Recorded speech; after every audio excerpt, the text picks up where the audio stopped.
Hello, and welcome to my Fire Emblem 9 Path of Radiance 100% gross low turn count playthrough. I'm your host, Typhoon Carter. Today we'll be covering Chapter 18, and I'm joined once again by Meta, who will be co-commentating with me. Hello. And here, before we even start, we get to watch Ike's scripted promotion take place, as he promotes from Ranger to Lord. This is the rare instances in the franchise where Lord is considered a promoted class, instead of other Fire Emblem games where it's a tier 1 class most of the time. Now Ike gains a bunch of stats, and it doesn't really change what he does for the most part, although it does make capping his stats out a little bit easier. Now we have chapter 18, as I mentioned before, which brings a lot of things to the table through bases and also in terms of new units that we'll be getting. And we're getting a new forge type that we can gain in the forge. That would be javelins and hand axes, and here there's a javelin for Jill. Yeah, and we'll be calling this forge a VS2, the shoutout. Visteria Saga 2, which is finally getting some progress made on localization. They're also currently looking for beta testers, I've heard. But anyways, that aside, we do have a little bit of trading around that we gotta do, as we can't really bring Mist on this map because we don't have enough slots to really warrant bringing her. And the other notable thing that we'll be doing is we're going to be giving Jill bonus XP, and Jill will finally receive her long-awaited promotion after all the grinding that we did with her in 17-3 to reduce the amount of bonus XP that we were to give her.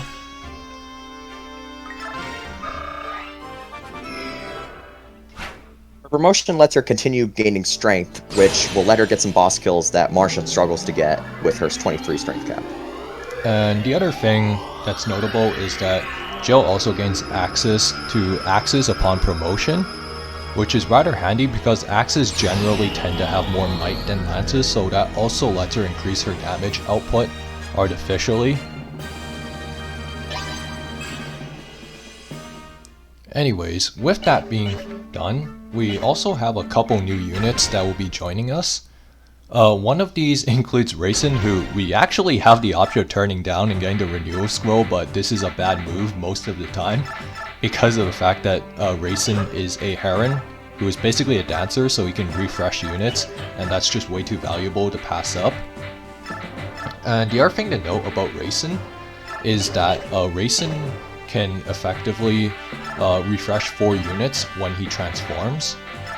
So we'll be giving Reyson a Laguz stone, which is one of the only times in the playthrough where we'll see a Laguz stone put to use. The other unit that we got joining us is Tanith. Tanith is a pre-promoted falcoknight with honestly solid stats for the most part, besides her strength.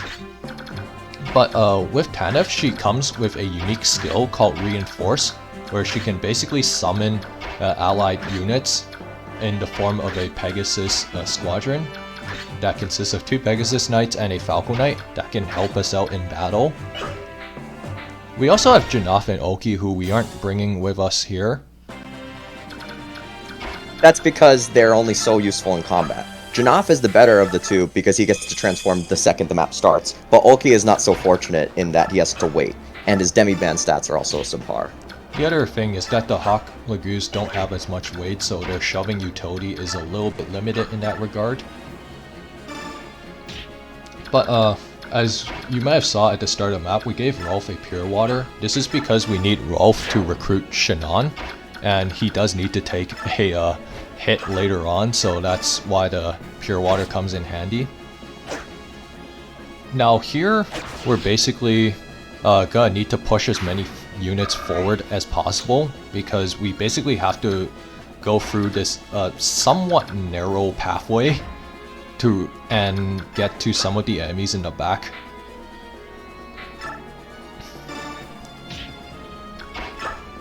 And like I said, this is basically cavalry and flyer units being put into full force. And Reyson here, instead of dancing, we need his transformations perks so badly that we use a laguz stone to make him transform right away, so that he can refresh multiple units at the same time.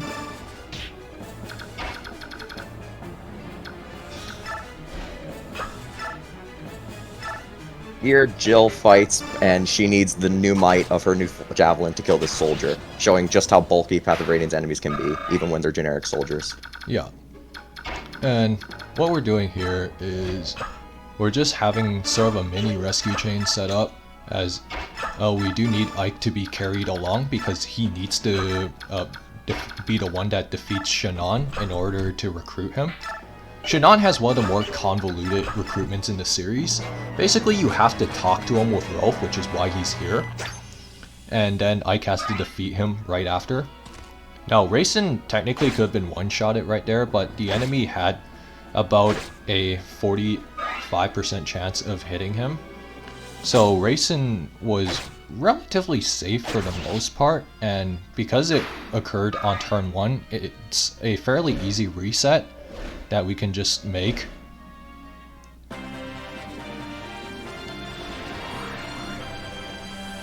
And here you'll notice Reyson's other perk is that any units that are adjacent to him will get healed, which can be good and also frustrating at times.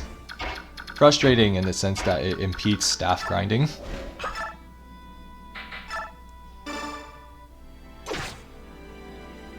And here we watch Jill put her new promotion to good use as she is able to one-round KO this warrior with her Steel Lance Forge.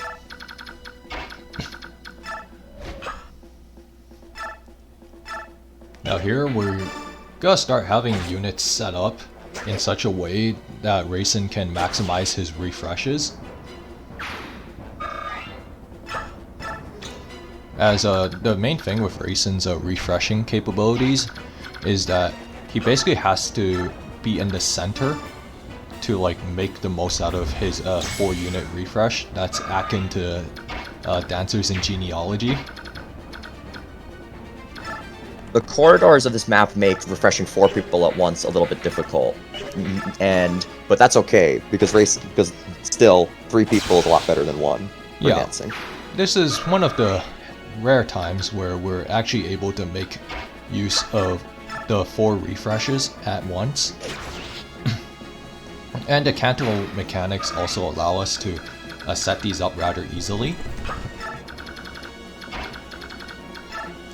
And here Tanith finally calls upon the reinforcements, and one of the few times where we're actually going to be putting reinforce to use. It's for some wyvern riders that are on the bottom right part of the map, but that's stuff that flyers like Jill and Marcia are too busy to deal with. Yeah, so we're basically sending NPC units to help us take care of that job, and the falcoknight by herself can basically deal with the wyvern riders easily, as she can easily one-round them, and arguably has stats better than some of our own units.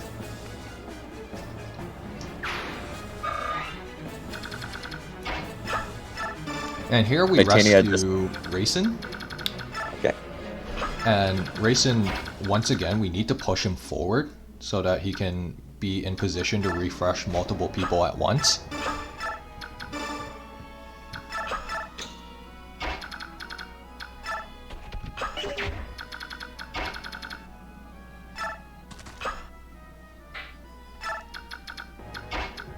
Now, there's also a couple treasure chests on this map that we'll be grabbing. And we're smiting Volk towards one of them, and one of those treasure is the Recover Staff.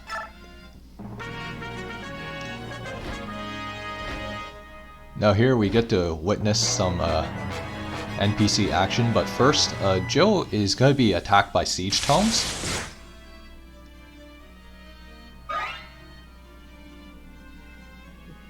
This one actually manages his damage chart because of the effective property of wind magic in this game. Yeah, and they actually had a very low chance of being able to hit Jill, so that was a very unlikely scenario where Jill would get hit by a Siege Tome. And coincidentally, wyverns are weak to the weakest magic types in both games, given that thunder magic doesn't really deal effective damage to wyverns in this game, unlike the sequel. And you'll notice that a bunch of Raven laguz showed up, which is partly why we kind of have to bum rush our way through this map.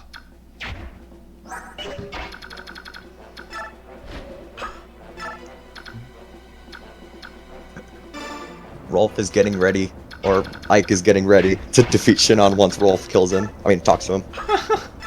Yeah, that would be really funny. It's ironic that Shinon can't really be recruited if Rolf defeats him, which would have been really funny on its own, but I'm glad it's Ike and not Rolf. That has to be the one that does it. That'd be a lot of grinding just to get one guy. Yeah. Anyway, so here we're getting ourselves ready to basically get another refresh going. And Titania basically drops Rolf off. And this is mostly to keep Rolf relatively safe, and we're gonna be killing some of the siege tome units that could threaten Rolf, or at least one of them anyways. Here we got another 3-person refresh that we gotta do with Reyson. Titania also breaks the hammer so that she can deal with this armor knight, given that these enemies are just so fat.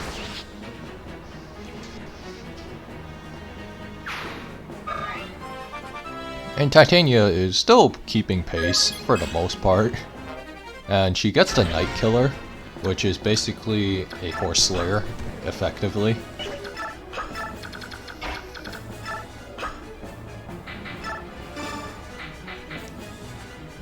And here we do a little bit of trading. And we basically just kill this guy, who is a bit of an annoyance.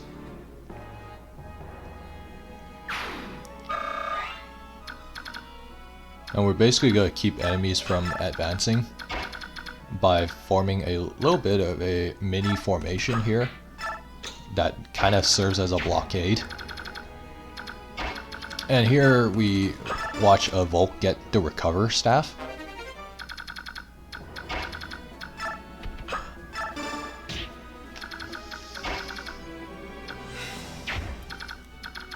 Now, Kieran also has to kind of move ahead to kind of get in on the action, and so does Oscar. Oscar also is going to be there to make use of his support bonuses with Kieran. And Soren here, he's slowly running out of ward uses, but it'll be enough for him to reach the B rank stage that he needs. And let us watch these NPC units do work.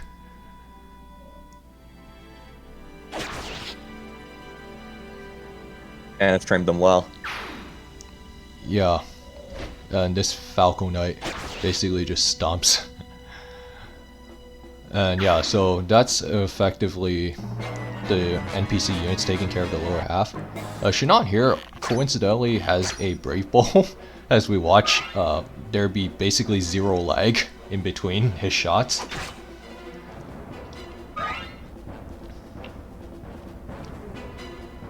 And they're still targeting Joe, but Joe is in no real danger of actually dying.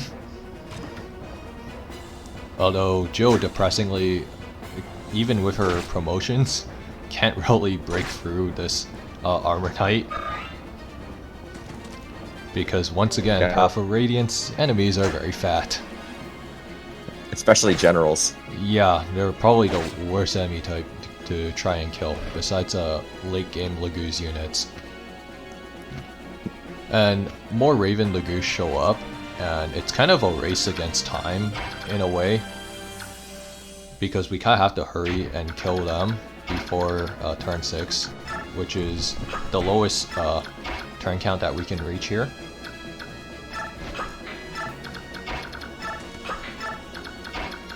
And then here we're basically refreshing to have Rolf be in range to be able to talk to Shinon, and also to give Tanith and Kieran a little bit of extended movement. Now Rolf's gonna do two things here. He talks to Shinon to fulfill one half of his recruitment, and he also gets Wrath, which will be a very nice skill for us when the time comes.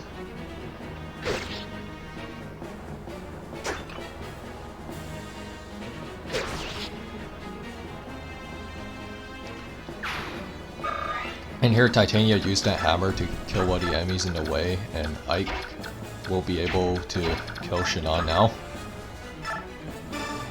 The Inuit. Yeah. Unfortunately this is in a gas station, so not quite as authentic, but you know, it'll have to do. And we do get the Brave Bow for all our troubles, even though we can't really make much use of it, unfortunately. Should have grinded Kieran to be bows or something. I don't know. I probably would just double arm scroll Joffrey, but you know, that's a topic for another day. Anyway, so we're rescuing Reyson because once again we really need him to be pushed forward so that we can basically get Reyson in range to do more refreshing. So Joe and Marsha are basically blocking the 2 points here so that they can take on all comers. And Joe uses a vulnerary because she will be engaging a boss who can actually deal damage to her. When magic too strong. Yeah. Too powerful, too strong, can't be contained. Please nerf.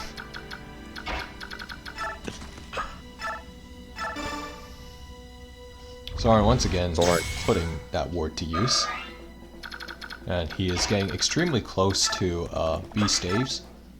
But first, we're gonna watch these NPC units kill this wyvern. More like NPC unit.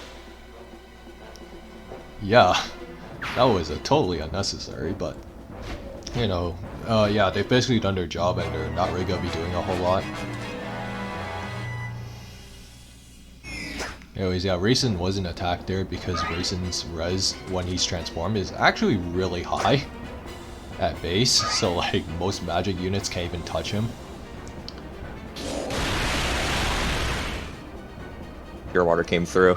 Yeah, Rolf basically was able to survive.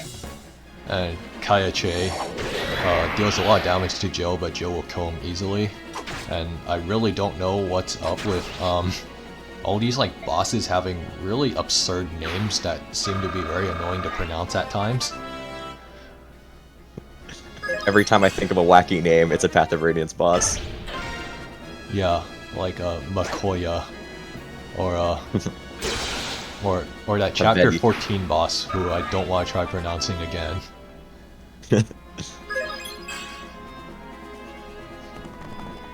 I don't know, unless Dane is supposed to be based on Russia or something. I mean, these couple maps make it look like it. Yeah. That would make sense. Passive healing. And Mordecai transforms, which is a rare sight to see. That's when you know the map's taken a real long time. Yeah. If you take any longer on this map, there are some cavaliers that show up at your starting position. Yeah. But luckily, it's cleared fast enough to avoid those. Yeah, that would make this unnecessarily long. And here, Soren finally reaches a B rank stage, so that means he'll be able to use Rescue.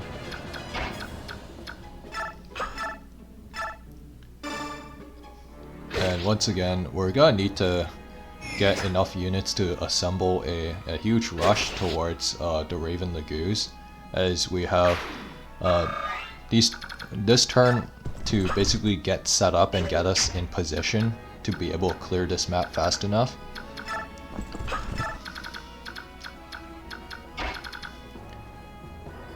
And basically it's an all-out rush, and here we also witness how disappointing Tanith's combat is, or really just how fat enemies are once again.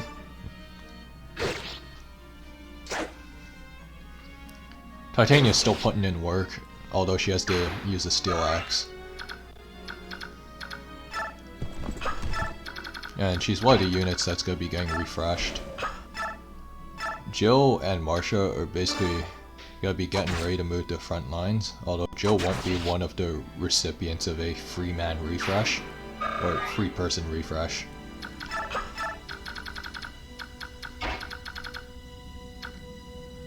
Marcia mostly because her extended movement will be pretty handy here. And Tanith here kills this Sage who has Blizzard. And I believe he doesn't quite drop Blizzard here. But that's for another day. Unfortunately, we watch as Rolf cannot shove Reyson transformed, which is depressing. But Ike is able to do so. What can I say? Yeah, luckily I can do it. So we get more refreshes here. And thankfully we don't have to rescue drop Reyson anymore for the rest of this map.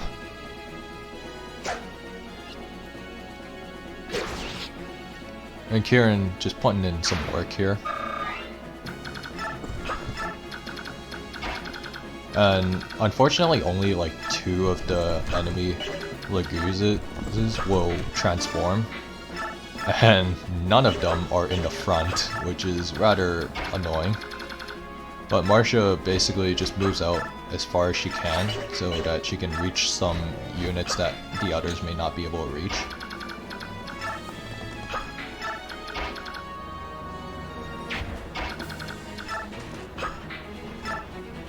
Anyways, yeah, so Rolf gets a move on here so that he can be in position for Soren to heal. And these NPC units are basically just trying to catch up. They don't realize they've done their job. They're trying to go. They're trying to go for more. Yeah, they've done what they needed. And these enemy laguz are surrounding Marcia even though they can't do anything.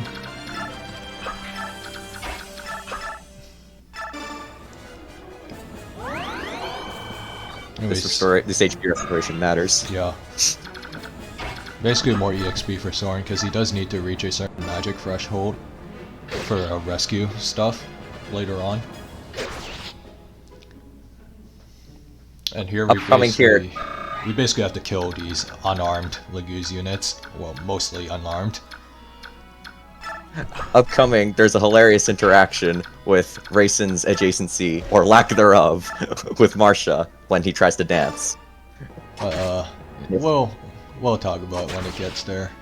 Here, Jill kills this transform laguz, and she levels up as a result, and she reaches 24 strength, so she already has more strength than Marcia now, which will come in handy about 2 chapters from now.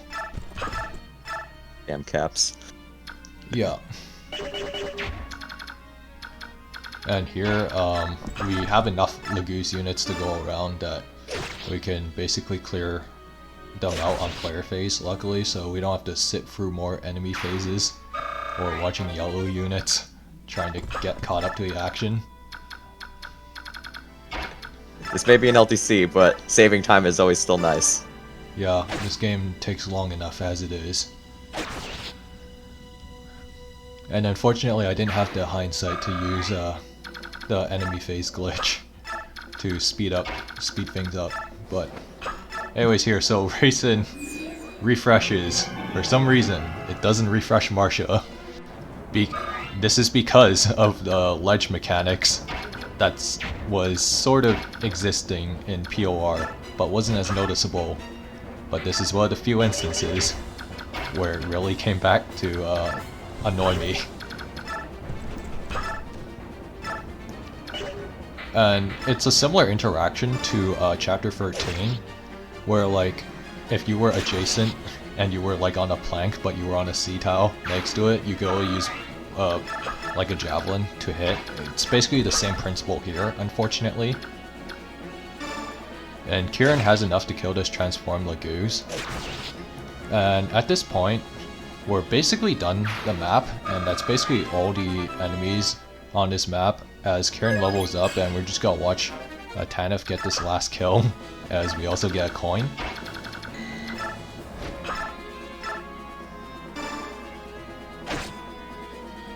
And here it's basically an easy kill for Tanith.